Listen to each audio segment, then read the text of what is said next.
مشكلة غريبة كلش كلفتني 300 ألف على ما انحلت. كلش ممكن هاي المشكلة أيضا تصير وياك. تعال أقول لك شنو المشكلة وشنو حلها، ولا تنسى تتابعني حتى يوصلك كل جديد بعالم السيارات. وهي بداية الصيف أشغل تبريد السيارة يشتغل بارد وبعدين يذب حرارة هواي. نظفت الفريز الداخلي من السيارة لقيته وسخ، وتنظف وتحسن دفع الهواء، بس أيضا ما جاب النتيجة اللي ببالي. نضفنا مروحة إضافية، النتيجة ما تحسنت هواي. بدلت غاز التبريد مرتين، مرة شحن يدوي ومرة ثانية شحن بالميزان، ومع ذلك التبريد ما كان كلش. صدفة فحص السيارة جهاز، طلعت السيارة حماوتها تقرأ 108 وهي واقفة بالظل.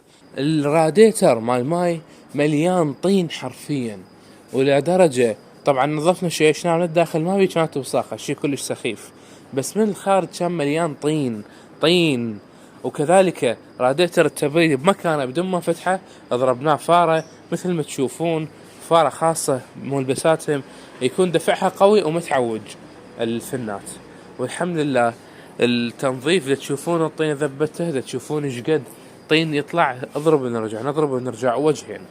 وافضل دليل على ان التبريد رجع تمام والهواء قام يجري بصورة صحيحة بالراديترين انه من المروحة اشتغلت صار التالي.